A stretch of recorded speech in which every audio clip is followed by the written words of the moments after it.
রোজার সময় যদি কারো শরীরে এই তিনটি চিহ্ন দেখতে পান, বুঝে নেবেন ওই ব্যক্তি জাহান্নামী। জাহান্নামী ব্যক্তিদের শরীরে দুনিয়াতেই এই তিনটি চিহ্ন ফুটে ওঠে এবং এই তিনটি চিহ্ন যদি আপনার অথবা কোনো ব্যক্তির শরীরে দেখতে পান, বুঝে নেবেন ওই ব্যক্তির জন্য অপেক্ষা করছে ভয়াবহ শাস্তির স্থান জাহান্নাম। এবং এই তিনটি চিহ্ন যার শরীরে থাকবে তার জন্য জান্নাত হারাম। সে তিনটি চিহ্ন কি জানতে হলে দেখতে হবে পুরো ভিডিওটি। প্রিয় দর্শক, আপনি যদি হযরত মুহাম্মদ সাল্লাল্লাহু আলাইহি ওয়াসাল্লামের উম্মত হয়ে নিজেকে সৌভাগ্যবান মনে করেন, অবশ্যই আলহামদুলিল্লাহ কমেন্ট করবেন। আজকে আমার প্রিয় নবীর ভালোবাসার মানুষগুলোকে দেখতে চাই। প্রিয় দর্শক, অবশ্যই ভিডিওটি শেয়ার করতে ভুলবেন না। আপনার একটি শেয়ারে হয়তো অনেক মানুষ পাপ কাজ থেকে নিজেকে হেফাজত করতে পারবে। তাই দিন প্রচারের জন্য হলেও ভিডিওটি বেশি বেশি করে শেয়ার করে দিবেন। প্রিয় দর্শক, আপনারা হয়তো দেখেছেন পৃথিবীতে কিছু সংগঠিত হওয়ার আগে যেমন একটি আলামত দেখা যায়, কোনো খারাপ কিছু হওয়ার আগে যেমন লক্ষণ দেখা যায়, ঠিক তেমনই জাহান্নামী ব্যক্তিদের মৃত্যুর আগে শরীরে তিনটি চিহ্ন বা লক্ষণ ফুটে ওঠে, যা দেখলে বুঝতে হবে ব্যক্তিটি জাহান্নামী। জাহান্নামী ব্যক্তিদের শরীরে প্রথম যে চিহ্নটি প্রকাশ পায় সেটি হলো ওই ব্যক্তি যাকে মানুষ ঘৃণা করে।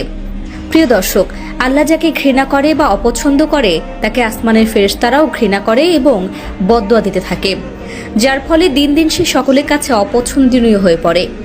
হাদিস শরীফে এসেছে, আল্লাহ তাআলা যখন মানুষকে ঘৃণা করে তখন তিনি জিবরাইল আলাইহিস সালামকে বলেন, আমি অমুক বান্দাকে পছন্দ করি না, আমি তার উপরে অসন্তুষ্ট।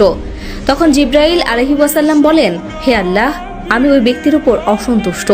তখন তিনি সপ্তম আসমানে ঘোষণা করে দেন এবং পর্যায়ক্রমে সপ্তম আকাশ থেকে ষষ্ঠ আকাশ, এরকম করতে করতে দুনিয়াতে থাকা ফেরেশতারাও তার উপর অসন্তুষ্ট থাকে, যার ফলে তার জীবনে কোনো প্রকার কোনো উন্নতি আসে না। এজন্য মানুষ তাকে অপছন্দ করে। যদি কাউকে দেখলে ঘৃণা লাগে, পছন্দ না হয়, দেখতে ভালো না লাগে, বুঝতে হবে ওই ব্যক্তিটি জাহান্নামী। 2 নম্বরে রিজিকের বারাকা উঠে যাওয়া, সফলতা না পাওয়া। যেদিকে যায় না কেন জানি ব্যর্থতা তার পিছু ছাড়ে না। টাকা পয়সা কোনো প্রকার কোনো বরকত আসে না এবং দিন দিন সে অধঃপতনের দিকে চলে যায়। এক সময় তার অনেক আধিপত্য বিস্তার ছিল, কিন্তু এখন আর তা নেই। এরকম হলে বুঝতে হবে ওই ব্যক্তির উপর আল্লাহ তাআলা সন্তুষ্ট নয় এবং ওই ব্যক্তি জাহান্নামী। 3 নম্বর হলো তার চেহারা কালো হয়ে যাওয়া। আল্লাহ তাআলা প্রত্যেকটি মানুষকে সর্বশ্রেষ্ঠ মাখলুকাত হিসেবে তৈরি করেছেন, কিন্তু যে ব্যক্তি একটানা পাপ কাজ করতে থাকবে, আল্লাহ তাআলা তার চেহারা থেকে রহমতের নূরকে উঠিয়ে নেয়। যদি দেখেন কোনো ব্যক্তির চেহারা দিন দিন কালো হয়ে যাচ্ছে, ফ্যাকাশে হয়ে যাচ্ছে, দেখতে ভালো লাগছে না, তাহলে সাথে সাথে বুঝে নেবেন ওই ব্যক্তিটি অনেক বেশি পরিমাণ পাপ করেছে। আর মূলত এই কারণেই তার চেহারা থেকে আল্লাহ প্রদত্ত নূর দিন দিন উঠে যাচ্ছে।